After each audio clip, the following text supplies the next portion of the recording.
매일 성경 묵상을 돕는 해설 가이드입니다. 안녕하세요. 묵상 코치입니다. 함께 읽고 나눌 말씀은 역대상 21장 1절에서 17절까지 말씀입니다.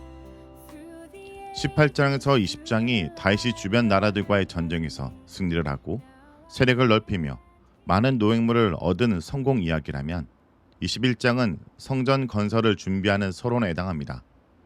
사무엘서에서는 24장 마지막 부분에 부록처럼 기록되어 여전히 하나님과 동행하는 다윗의 모습을 보여주고 있는 반면에 역대기에서는 다윗과 솔로몬 성전 건설 이야기 전에 위치하여 성전이 건설될 장소인 오르난의 타작마당을 소개하는 역할을 합니다.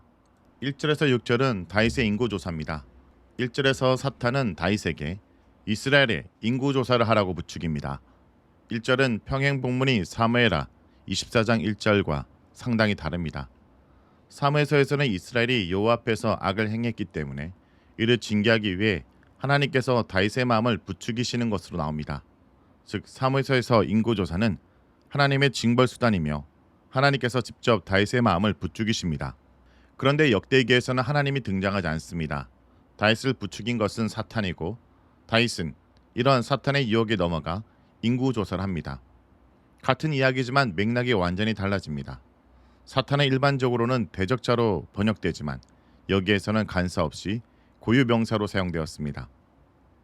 이스라엘 역사 후대로 가면서 사탄은 단지 여호와 앞에서 고발하는 역할에서 적극적으로 악을 행하도록 선동하는 역할로 발전하고 있습니다. 그렇지만 사탄이 하나님을 대적할 만큼 강한 능력이 있는 독립된 존재는 아니며 여전히 하나님의 건의 아래 놓인 존재입니다. 고대사에서 인구조사를 하는 이유는 두 가지인데 첫째는 군사를 징집하기 위한 것이고 둘째는 백성들에게서 세금을 걷기 위해서입니다. 이런 행위는 여호와 보시기에 좋지 않은 것으로 세금을 많이 걷는 것은 왕이 은금을 많이 쌓기 위한 것이고 군사를 징집하는 것은 여호와를 의지하는 것이 아니라 군사 숫자에 의지하여 전쟁을 하려는 것이기 때문입니다. 그러므로 사탄의 유혹은 다윗과 이스라엘이 하나님께 범죄하도록 만드는 것입니다. 이렇게 사탄, 즉 우리와 하나님의 대적자의 유혹은 항상 더 많은 숫자와 재물을 갖도록 유혹하며 그것이 우리의 힘이고 능력이라 말합니다. 충동하는 것은 마음속에 아무런 생각이 없는데 악한 생각을 집어넣는 것이 아니라 원래 가지고 있지만 억누르고 있던 생각을 실행에 옮기도록 유혹하는 것입니다. 마치 아담과 하와에게 선악과를 먹으면 하나님처럼 된다고 말한 뱀처럼 하나님처럼 되고 싶은 인간의 욕망을 부추기는 것입니다. 충동을 받은 다윗은 요압과 지도자들에게 브엘세바부터 단까지 인구를 계수하여 자신에게 보고하라고 명령합니다. 브엘세바에서 단까지는 온 이스라엘을 말하는 간용적인 표현입니다. 이런 다윗의 명령에 요압이 반대하고 나섭니다. 요압은 인구조사가 군대와 세금을 더 얻기 위한 것임을 분명히 알고 있었습니다. 그렇기 때문에 하나님께서 인구를 100배나 더하시기를 원한다는 축복의 말로 시작합니다. 이 말은 인구가 많아지는 것은 하나님의 손에 달린 문제이며 신앙의 문제라는 것으로 인구조사가 죄라는 것을 언급하기 위한 서두입니다. 그러면서 요압은 직설적으로 인구조사는 하나님 앞에서 죄를 짓는 일임을 분명히 밝힙니다. 사무엘서에서는 왜 이것을 기뻐하냐라며 간접적으로 반대 의사를 표현한 반면 역대기에서는 인구조사는 이스라엘이 죄를 짓는 행동이라 밝힙니다. 여기서 범죄에 번역된 명사 아시마는 범죄와 범죄의 결과에 대한 심판을 모두 포함한 단어입니다. 요압은 인구조사를 하나님의 심판을 부르는 죄로 규정합니다. 하지만 다윗은 요압의 말을 듣지 않고 인구조사를 하도록 요압에게 강압적으로 명령합니다. 강압적으로 명령하는 다윗의 모습은 상당히 낯선데 여기서는 이런 다윗의 부정적 모습을 숨기지 않고 보여주고 있습니다. 결국 다윗의 명령에 따라 요압은 인구조사를 마치고 돌아와 결과를 보고합니다. 인구조사 결과 이스라엘의 장정수는 110만 명이고 유다의 장정수는 47만 명입니다. 여기서 칼을 뺄만한 자는 전쟁을 할 수 있는 장정을 말합니다. 이 숫자에 레위와 베냐민 지파 사람들은 빠졌습니다. 이렇게 보면 유다의 장정수는 엇비슷한 반면에 이스라엘의 장정수는 역대기가 훨씬 많습니다. 6절에서 레위와 베냐민 지파가 빠진 이유에 대해서 요압이 인구조사를 혐오했기 때문이라고 말합니다. 요압이 끝까지 인구조사를 반대했음을 강조하고 있습니다. 이것은 역대에게만 들어있는 부분으로 제사를 담당하고 성전에서 봉사하는 레위인은 원래 전쟁을 하지 않으므로 빼는 것이 당연하지만 베냐민 지파를 뺀 것에 대해서는 이유를 찾긴 어렵습니다. 7절에서 15절은 하나님의 심판입니다. 요압이 말한 것처럼 다윗이 인구 조사를 한 것을 하나님께서 악하게 보셨고 이스라엘을 치셨습니다. 여기서 친다라는 것은 재앙을 내리셨다는 뜻으로 역대기에서는 어떤 재앙을 내리셨는지 실절에 언급되진 않습니다. 다만 하나님께서 내리신 재앙을 보고 다윗은 그제야 자신의 행동이 하나님의 진노를 일으킬 죄라는 것을 깨닫고 하나님께 자신은 죄를 지었고 매우 어리석었다고 죄를 자백하며 용서를 구합니다.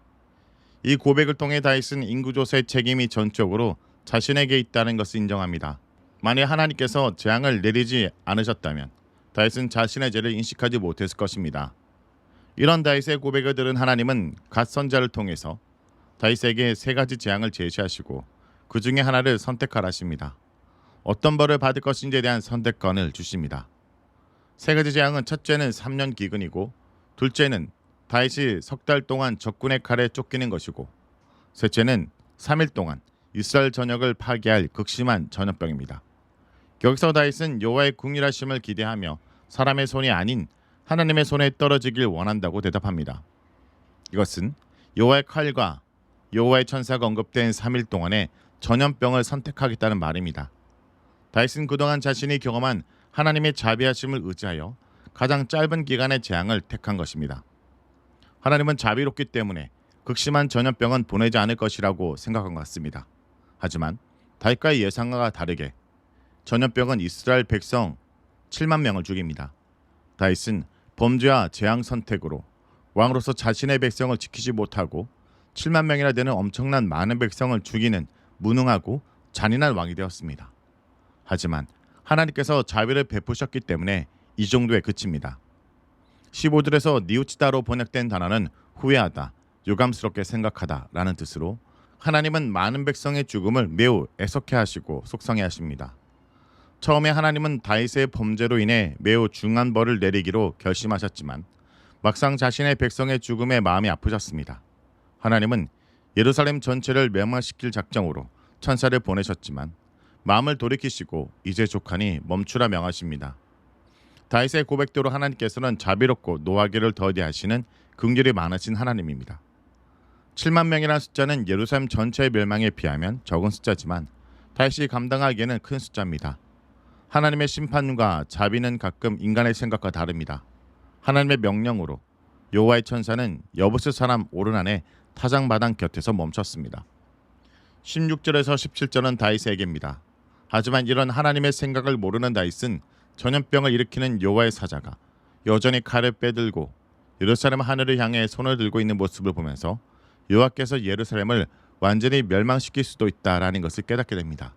그러자 그는 장로들과 함께 굵은 베옷을 입고 여호와 앞에 얘기합니다. 자신이 죄를 지었으니 자신과 자신의 집을 치시고 백성들에게는 재앙을 내리지 말아달라고 애원합니다. 이제야 다윗은 자신이 저지른 잘못이 무엇인지 정확하게 깨닫게 되면서 올바른 해답을 내놓습니다. 이스라엘 왕은 백성을 희생시키는 존재가 아닙니다. 오히려 백성을 보호할 의무가 있습니다. 이스라엘 백성은 하나님의 백성이기 때문입니다. 항상 하나님의 긍휼과 자비가 선행되지만 우리도 하나님 앞에 겸손히 엎드리고 죄를 고백할 때 하나님의 긍휼과 자비를 더 크게 느낄 수 있습니다. 오늘 본문에서 다윗은 인구조사, 숫자로 자신의 안정감을 얻으랬지만 하나님은 다윗에게 오직 하나님만이 참된 안전임을 가르쳐 주십니다. 우리 삶에서도 마찬가지입니다. 재정, 선과, 관계의 숫자가 우리를 안전하게 해줄 것 같지만 진정한 안정은 오직 하나님께 대한 신뢰에서 나옵니다. 하나님은 우리가 실수하고 잘못된 선택을 하더라도 진심으로 회개할 때의 긍휼을 베푸시는 분입니다. 그리고 우리를 대신하여 십자가에서 중보하신 예수님이 계시기에 우리는 담대히 하나님 앞에 나아갈 수 있습니다. 말씀을 놓고 기도하겠습니다. 주님, 오늘도 말씀을 통해 우리의 마음을 비춰주심을 감사드립니다.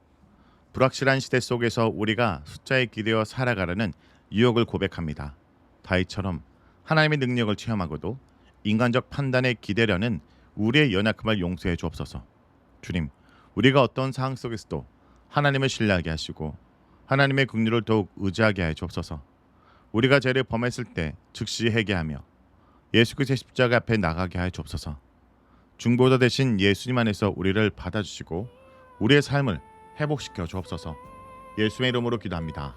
아멘.